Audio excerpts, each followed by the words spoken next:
ओम नमः शिवाय। जय भोलेनाथ। प्रिय भक्तों, आप सभी का स्वागत है हमारे शिव पुराण पाठ में। पिछले अध्याय में हमने चंचुला और बिंदुक की कथा सुनी है। अब आज हम शिव पुराण के अध्याय 4 का सरल और भावपूर्ण पाठ करने जा रहे हैं। इस अध्याय में माता पार्वती जी की कृपा, भक्ति का महत्व और शिव कथा सुनने से मिलने वाले पुण्य का सुंदर वर्णन मिलता है। तो आइए श्रद्धा और प्रेम के साथ शिव महापुराण का पाठ आरंभ करते हैं। हर हर महादेव, हर हर महादेव। कृपया वीडियो को पूरा सुनें और अंत में हर हर महादेव अवश्य लिखें। जय श्री शिवाय नमस्तुभ्यम। नमः शिवाय, नमः शिवाय। जय भोलेनाथ। श्री शिवाय नमस्तुभ्यम, श्री शिवाय नमस्तुभ्यम। चंचुला के प्रश्न से पार्वती जी की आज्ञा पाकर तुम्बुरुका जी विंध्य पर्वत पर शिव पुराण की कथा सुनाकर बिंदुक का पिशाच योनि उद्धार करना तथा उन दोनों दंपति का शिव धाम में सुखी होना।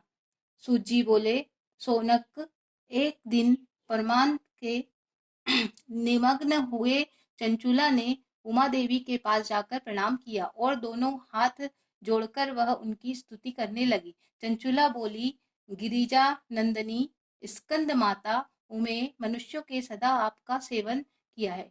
समस्त सुखों को देने वाली शंभु प्रिय आप ब्रह्म स्वरूपिणी और विष्णु और ब्रह्मा और देवताओं के सेव्य हैं। आप ही सगुणा और निर्गुणा है तथा आप ही सूक्ष्म सच्चिदानंद स्वरूपिणी आघा प्रगति है। आप ही संसार की सृष्टि पालन और संहार करने वाली है। तीनों गुणों का आश्रय भी आप ही हैं, ब्रह्मा, विष्णु और महेश्वर। इन तीनों देवताओं का आवास स्थान तथा उनकी उत्तम प्रतिष्ठा करने वाली पराशक्ति आप ही हैं। सूत जी कहते हैं, सोनक, जिसे सदगति प्राप्त हो चुकी है, वह चंचुला इस प्रकार महेश्वर पत्नी उमा की स्तुति करके सिर झुकाए चुप हो गई। उसके नेत्रों में प्रेम के आंसू उमड़ आए थे। तब करुणा से भरी हुई शंकर प्रिया भगवत वत्सला पार्वती देवी ने चंचुला को संबोधित करके बड़े प्रेम से इस प्रकार कहा। पार्वती बोली, सखी चंचुले सुंदरी, मैं तुम्हारी की हुई स्तुति से बहुत प्रसन्न हूँ। बोलो, क्या वर मांगती हो? तुम्हारे लिए मुझे कुछ भी अदेय नहीं है। चंचुला बोली, निष्पाप गिरिजा कुमारी, मेरे पति बिंदुग इस समय कहाँ है? उनकी कैसी गति हुई है यह मैं नहीं जानती। कल्याणमयी दीन वत्सले, मैं अपने उन पति देव से जिस प्रकार संयुक्त हो सकूं वैसा ही उपाय कीजिए। महेश्वरी महादेवी, मेरे पति एक शूद्र जातीय वैश्य के प्रति आसक्त थे और पाप में ही डूबे रहते थे। उनकी मृत्यु मुझसे पहले ही हो गई थी। न जाने वे किस गति को प्राप्त हुए हैं। गिरजा बोली, बेटी, तुम्हारा बिंदु नाम वाला पति बड़ा पापी था। उसका अंतःकरण बड़ा ही दूषित था। वेश्या का उपभोग करने वाला वह महागुण मरने के बाद नरक में पड़ा अगणित वर्षों तक नरक में नाना प्रकार के दुख भोग कर वह पापात्मा अपने शेष पाप को भोगने के लिए विंध्येश्वर पर्वत पर पिशाच हुआ है। इस समय वह पिशाच अवस्था में ही है और नाना प्रकार के क्लेश उठा रहा है। वह दुष्ट बही वायु पीकर रहता है और सदा सब प्रकार के कष्ट सहता है। सूत जी कहते हैं, सोनक, गौरी देवी की यह बात सुनकर उत्तम व्रत का पालन करने वाली चंचुला उस समय पति के महान दुख से दुखी हो गई। फिर मन को स्थिर करके उस ब्राह्मण पत्नी ने व्यथित हृदय से महेश्वरी को प्रणाम करके पुनः पूछा। चंचुला बोली, महेश्वरी महादेवी, मुझ पर कृपा कीजिए और दूषित कर्म करने वाले मेरे उस दुष्ट पति का अब उद्धार कर दीजिए। देवी, कुशित बुद्धि मेरे पति उस पर पापात्मा पति को किस उपाय से उत्तम गति प्राप्त हो सकती है, यह शीघ्र बताइए।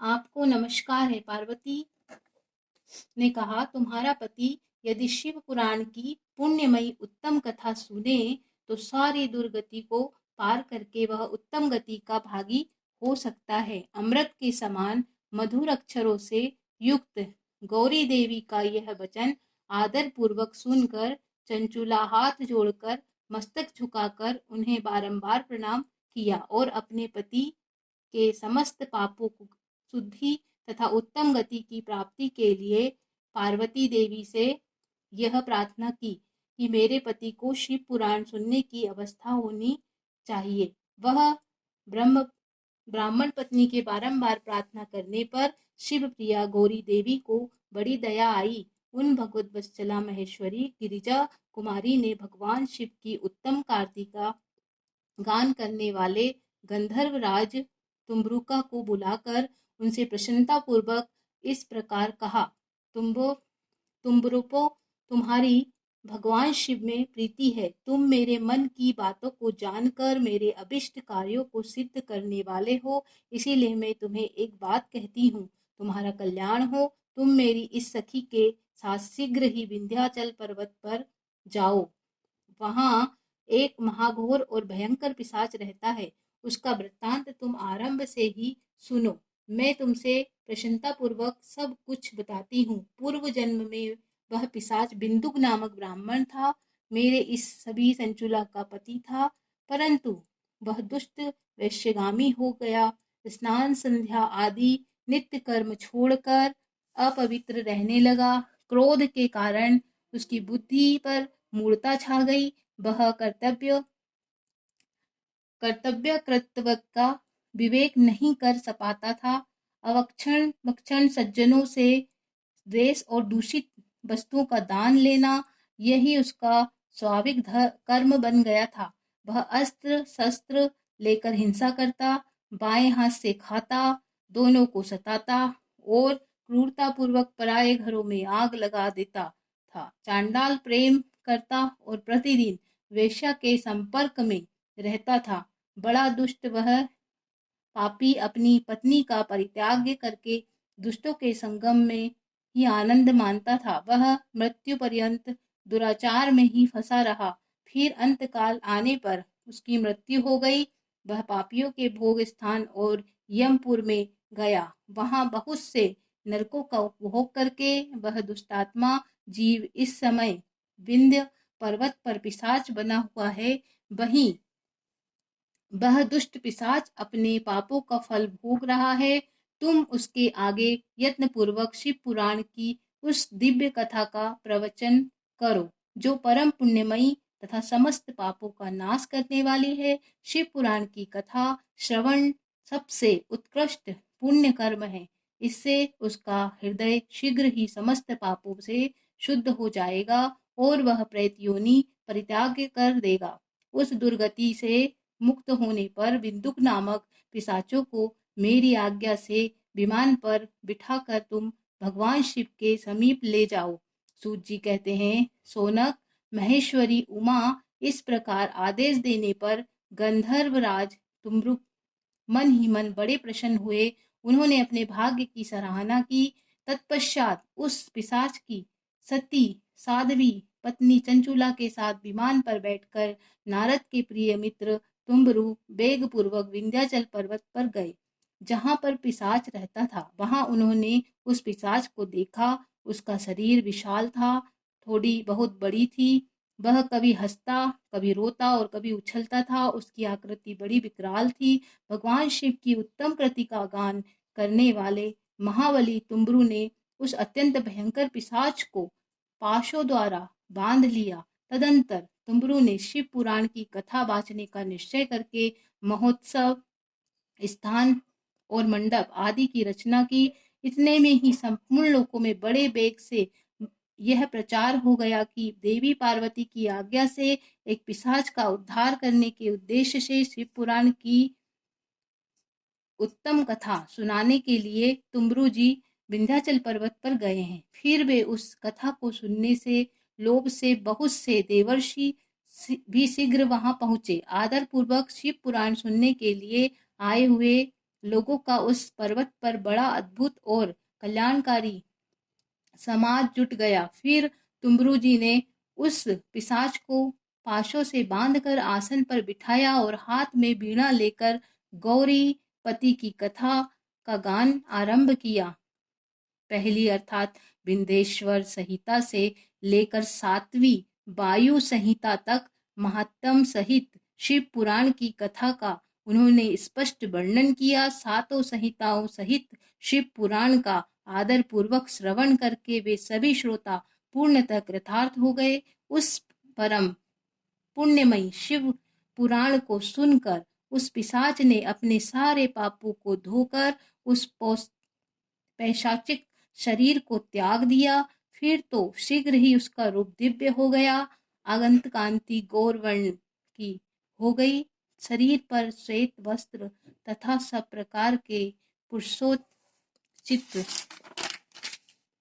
आभूषण उसके अंगों को उद्भासित करने लगे। वह त्रिनेत्रधारी चंद्रशेखर स्वरूप हो गया। उस प्रकार दिव्य देहधारी होकर श्रीमान बिंदुक अपनी प्राण वल्लभा चंचुला के साथ स्वयं ही पार्वती वल्लभ भगवान शिव का गुणगान करने लगा।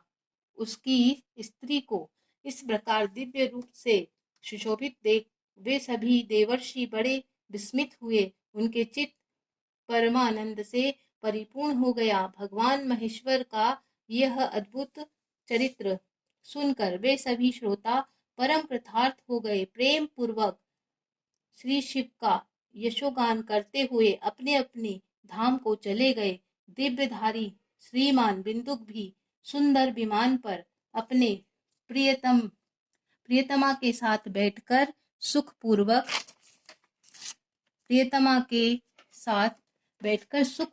आकाश में स्थित हो गया। बड़ी शोभा पाने लगा। तदंतर महेश्वर के सुंदर एवं मनोहर गुणों का गान करता हुआ वह अपनी प्रियतम के साथ तुमरुका के साथ शीघ्र ही शिवधाम जा पहुंचा। भगवान महेश्वर के पार्वती देवी प्रसन्नता पूर्वक बिंदु बड़ा सत्कार किया और उसने अपना पार्षद बना लिया। उसकी पत्नी चंचुला पार्वती जी की सखी हो गई। उस घनीभूत ज्योति स्वरूप परमानंदमय सनातन धाम में अविरत निवास पाकर वे दोनों दंपति परम सुखी हो गए। आज शिव पुराण का पाठ बस इतना ही। भोलेनाथ की कृपा आप सभी पर बनी रहे। अगर आपको यह पाठ अच्छा लगा तो आप जुड़े रहिए और अगले भाग के लिए अगले भाग में देखिए। अपने घर परिवार में सुख शांति और भक्ति बनी रहे, यही महादेव से प्रार्थना है। हर हर महादेव, हर हर